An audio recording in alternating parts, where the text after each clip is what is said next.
Hi friends, இன்றைக்கி நம்ம பார்க்க போகிறது ராதிகா ஆப்தேவோட நடிப்பில் வெளிவந்த ஃபோபியா படத்தை பற்றி இப்போ தான் பார்க்க போகிறோம். இது வந்து பார்த்திங்கன்னா இப்போ தமிழ் டப்பிங்லாம் அவைலபிளாக இருக்குது. ஸோ இந்த படம் வந்து பார்த்திங்கன்னா ரொம்ப சூப்பரான ஒரு ஹாரர் மூவி மாதிரியே இருக்கும்.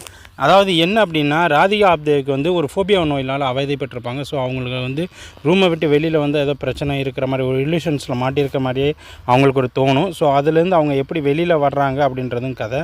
மேலும் அவங்களால வந்து அவங்க ரூமுக்குள்ளே யாரோ அவங்கள வாட்ச் பண்ணிக்கிட்டே இருக்கிற மாதிரியும், அதில் என்ன பிரச்சனைகள் போய்கிட்டு இருக்குது அப்படின்றது மாதிரியும் தான் அவங்க அதை வாட்ச் பண்ணிகிட்டே இருப்பாங்க.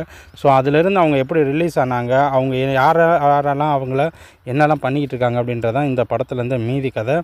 படம் வந்து முழுக்க வந்து ஃபஸ்ட் ஹாஃபில் ஒரு மாதிரியாக போகும், செகண்ட் ஹாஃபில் வேறு மாதிரி போகிற மாதிரி இருக்கும். அண்ட் தென் இது வந்து ஒரு ஹாரர் மூவி, அது ஹாரர் மூவி மாதிரியே போகும். பட் இதில் ஒரு த்ரில்லராகவும் காமிச்சிருப்பாங்க. ராதிகா ஆப்தேவோட ஆக்டிங்கை பொறுத்தளவில் சொல்லவே வேண்டியதில்லை. எப்பயுமே அவங்களோட ஆக்டிங் வந்து ஒரு தனிப்பட்ட ஒரு இது மாதிரியே இருக்கும். ஸோ அதனால் ரொம்ப சூப்பராக இந்த படத்தில் இது பண்ணியிருப்பாங்க. அது மட்டும் இல்லாமல் த்ரில்லருக்கு இந்த படம் வந்து நிச்சயமாக வந்து கரெக்டாக இருக்கும் அப்படின்னு சொல்லலாம். ஸோ தமிழ் டப்பிங்கில் இது இப்போ அவைலபிளாக இருக்குது. ஸோ இந்த படம் வந்து இது வரைக்கும் நீங்கள் ஒரு ஹாரர் மூவி இப்போ ரீசெண்டபுளாக பார்க்கணும் அப்படின்னு நினச்சிங்கன்னா, இந்த ராதிகா ஆப்தேவோட ஃபோபியா தேர்ட் ஐ அப்படின்ற இந்த படம் வந்து கம்பல்சரி உங்களுக்கு வந்து இது ஒர்த்தாகும். ஒரு 2 ஹவர்ஸ் போனாலும் நல்ல ஒரு ஒர்த்தான ஒரு படமாக தான் இருக்குது. ஸோ இது மாதிரி படத்தை பற்றின அப்டேட்டை அடுத்தடுத்து நம்ம சேனலில் ரிலீஸ் பண்ணிகிட்டே இருப்போம். ஸோ அதை பற்றின டீட்டெயிலாம் வேணும்னா நம்ம சேனலை சப்ஸ்கிரைப் பண்ணிக்கோங்க. அண்ட் தென் நன்றி, வணக்கம், பாய்.